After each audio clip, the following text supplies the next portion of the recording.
Hey everybody, welcome back.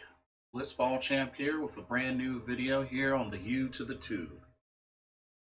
Okay, we're gonna talk Clash of Champions, I guess. Oh man, let's get started.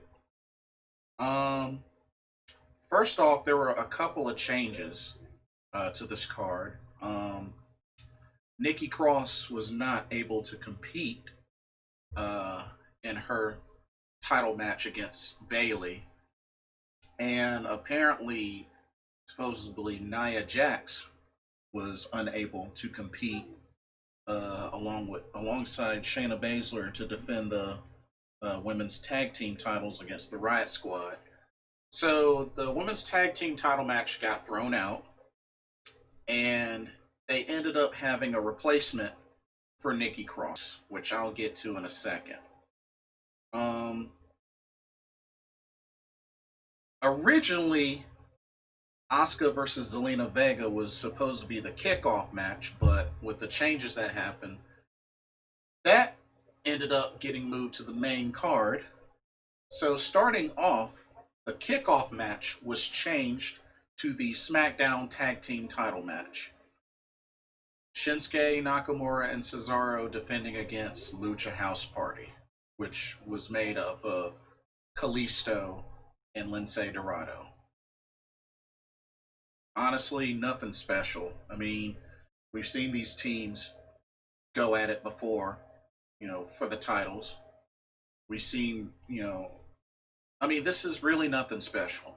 And it's kind of my big problem with, most of this card is it's all matchups that we've seen at least two or more times, and this is nothing different from that. So, can't say this was really anything spectacular. I mean, the match was all right, but it's like, okay, nothing new, nothing special. But of course, Shinsuke Nakamura and Cesaro retain, as expected. To kick off to start the main show, the first match of the main show was the Intercontinental title ladder match, where Sami Zayn ended up winning, defeating Jeff Hardy and AJ Styles. The match was all right. It didn't seem super spot fest or spot heavy. Honestly, I thought it was pretty good for a ladder match. Kind of a strange, interesting way that Sami Zayn won the Intercontinental title. Had a pair of handcuffs. Handcuffed Jeff Hardy's earlobe to one of the ladders. Handcuffed himself to AJ Styles for a while, but then, of course, Sami Zayn had the key and unlocked him free, and then cuffed AJ Styles to the ladder. Got the victory. It was all right. I feel like it made sense to put the title back on Sami Zayn. Who never lost it, had to vacate it due to being gone, which I believe was because of injury. But truth be told, I feel like the right man won, and Sami Zayn is Intercontinental Champion once again. With the title he never lost. So I felt like they made the right call. That Jeff Hardy was the placeholder until Sami Zayn came back. So I agree with the booking on that. I can agree with that. So Sami Zayn is once again Intercontinental Champion. And we had the Raw Women's Championship match, Asuka versus Zelina Vega. For Zelina Vega's first title match in the company, this was good. This was actually really good. And I believe this is her second match ever against Asuka, because they did wrestle once before back in NXT when Zelina Vega was going under Thea Trinidad, which I believe is her real name. But yeah, I feel like there's many out there that have either forgotten or don't realize Zelina Vega can wrestle. She can definitely wrestle. I watched her a bunch back in Impact Wrestling. I mean, she was a tag team champion with Sarita, aka Sarah Stock. Back when she was Rosita. The Zelina Vega can wrestle. I believe that they were saying that she's been wrestling since she was like 19. So I mean, don't be fooled. She was wrestling before she was ever really a legit manager. So I had no doubt that Zelina Vega was going to do some good stuff, and she did in this match, especially against a world class athlete as like Asuka. This was a good chance for Zelina Vega to really get the rub, and I'm glad that this got moved to the main card. For her first title shot, this should have been on the main card in the first place. But, I'm glad things worked out to where this match got put on the main card. And it was a pretty good match. It was a pretty good match. I definitely was hyped about it, and it delivered for me. Me personally, it delivered for me. Ultimately, Asuka gets the victory. Was gonna show some respect to Zelina. Zelina bowed like she was going to, and then attacked Asuka. And then Asuka got the last word on the mic, which I'm guessing she was probably swearing in Japanese. But I'm pretty sure it's probably not over between Zelina Vega and Asuka. So they may have another match at some point. I don't know if it's for the title or not, but I'm sure they will meet again at some point. But it'll be interesting to see what happens for Asuka going forward, because I still feel like a lot of people still want to see Asuka versus Shayna Baszler, which I do as well, because we really haven't gotten that to happen one on one. We got a taste of it in the Battle Royal. We got a taste of it kind of sort of in Money in the Bank. And we got a taste of it in the Elimination Chamber. But not really a full credited match between Asuka and Shayna Baszler. So hopefully at some point, maybe before the end of this year, that happens. But we'll see. I mean, it's about to be October. We'll see. We'll see what happens. Next, we had the United States Championship match. Bobby Lashley defending against Apollo Crews. Once again, nothing special. Seen this match. I think this makes 3 times now, or something like that. But same expected result. So it's like, I don't know. They really need to move on from this and give Bobby Lashley some more competition for that US title. So hopefully this storyline is pretty much over. But Lashley retains with the hurt lock on Apollo Crews. Next up, we had the Raw Tag Team Championship, Street Profits against Andrade and Angel Garza. This is like the 3rd title shot that they've had against the Street Profits. I mean, the first 2 times they had Zelina Vega with them, and I honestly was thinking that perhaps Angel and Andrade were going to win this match, but I don't know if they called an audible or what, but Angel Garza injured, I believe it was his knee, hitting a Spanish fly on Montez Ford, I believe it was. But yeah, I believe it was the way that he landed on his knee from that Spanish fly, because he was limping. He was able to get the tag to Andrade, but if you caught it quick enough before the camera switch, the referee did throw the X sign up. And it was rather quick, but because like I said, Angel did get the limp and get the tag off and then rolled out of the ring. But if you caught it quick enough, the ref did throw up the X. So that's probably why they had to maybe call an audible and have the Street Profits retain. But something tells me I think Angel and Andrade were meant to win. I think they were meant to win that match. But I could be wrong. But I'm really, really hoping that the injury isn't too serious. Because if so, that's another tag team down. Because, I mean, that's three right there. I mean, the Usos, I mean, Jimmy Uso is still recovering. You have the Viking Raiders, which Ivar is going to be out for at least probably until next year. And then, if this is bad enough, then Angel Garza is going to be out for a while. And then pretty much that tag team is disbanded. So, I don't know. Like, if Andrade's going to be out for a while, that's going to really hurt the tag team division because there's really not any tag teams right now going strong in the main roster.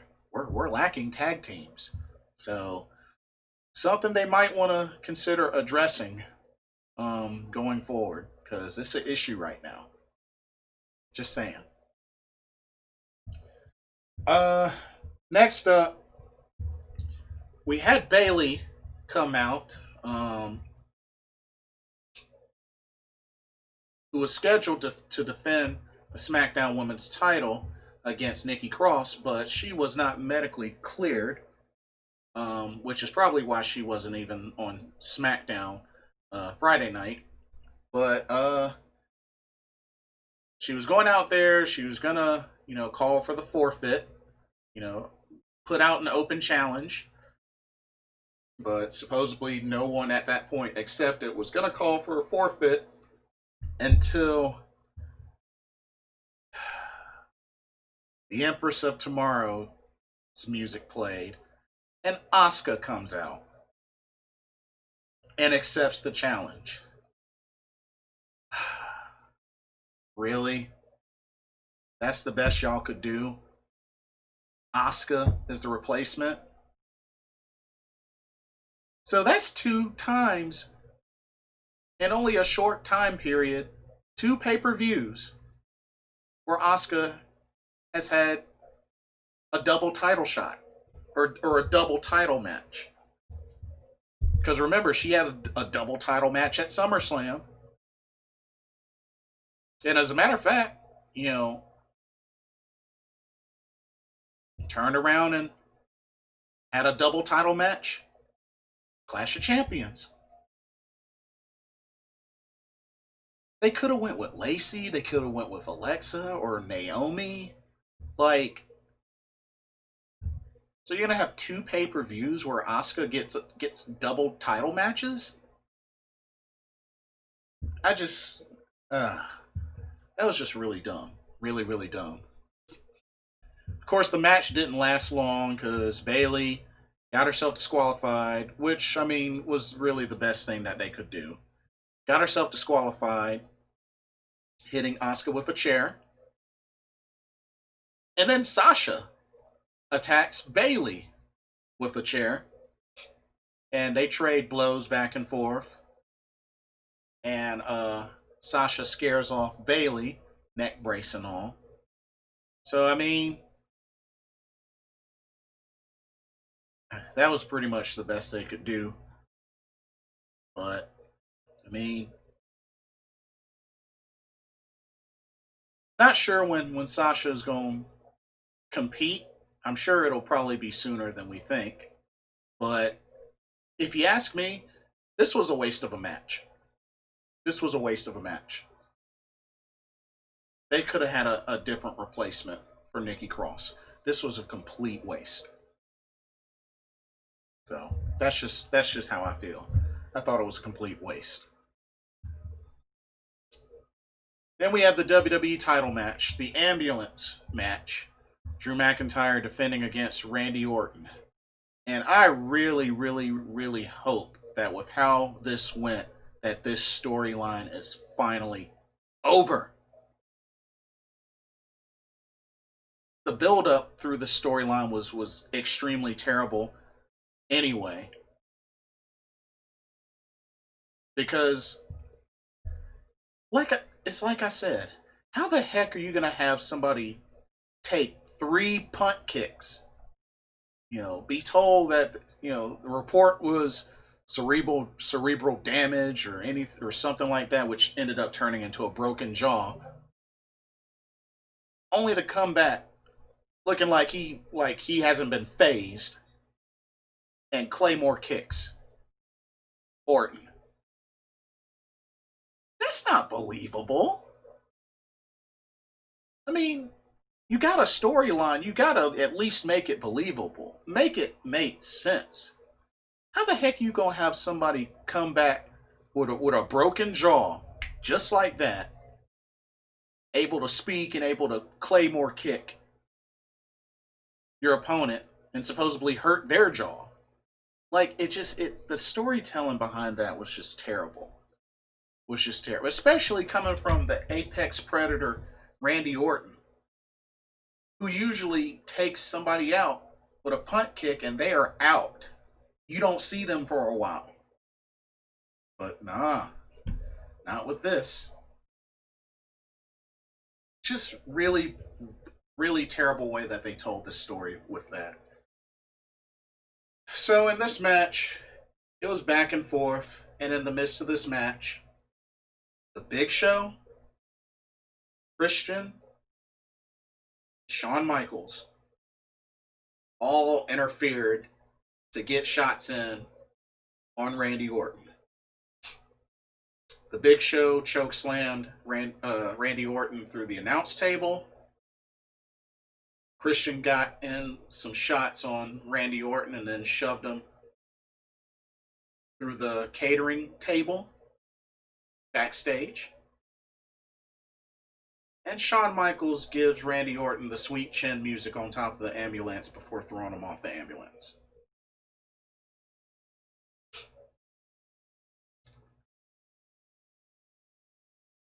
There were a few close calls with Drew being thrown into the ambulance, but he eventually got the victory.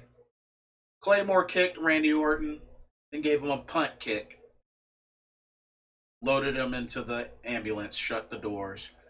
Drew McIntyre retains. And Ric Flair is the one with the last appearance that ends up driving the ambulance off. And right there, you have 3 back-to-back pay-per-view losses for Randy Orton. SummerSlam to Drew McIntyre. Payback to Keith Lee. Clash of Champions to Drew McIntyre.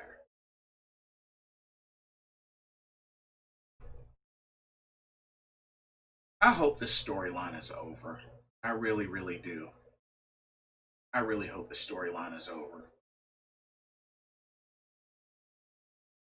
And then finally, the main event, the Universal title match. Roman Reigns defending against cousin Jey Uso. This match told a pretty good story. And honestly, Roman Reigns did a lot of talking this match. A lot more than we're used to seeing, that's for sure. But he talked a lot in this match. But it told a good story. They were jaw jacking back and forth. But Jey Uso had some good times to shine in this match, so I can appreciate that. I think it was done well. You know, I was hoping it wasn't going to be a squash, but it wasn't. And Jey Uso got in some good offense, had some great moments. Ultimately, he didn't quit. His brother Jimmy Uso showed up, ended up throwing the towel after Jey Uso was getting beaten so badly to the point where he couldn't really defend himself. So Jimmy had no choice but to throw in the towel. ending the match. Roman Reigns with the victory, and Jimmy Uso declaring Roman Reigns as the tribal chief, the head of the table, and even took Jey Uso's leg and put it on himself. So that's how that ended. I like how they did that. I do. I felt like they were telling a good story in the ring with this main event match. Both cousins, family affair. So I can appreciate that. I can definitely appreciate that. So overall, I mean, like I said, I know they had to make some changes to the card, but overall, I don't think this was that good of a pay per view. I mean, there was a lot of matches that were rematches, or the third time seeing these matches. Asuka versus Zelina Vega was good. The Intercontinental title ladder match was pretty good. And the main event, I felt told a good story. Felt it told a good story. But yeah, that's all that I have. What are y'all's thoughts? Did y'all think it was a good pay per view? Did y'all think it was a bad pay per view? What did y'all think about the matchups? What did y'all think about the outcomes? What do y'all think will happen going forward, going into a new week, a new season, starting with Monday Night Raw? Be sure to like, comment, subscribe, hit that notification bell so you don't miss the video. Thank y'all so much for watching. This is Blitzball Champ Jason Ingram signing off. I will see y'all soon. Everybody have a blessed week. Peace.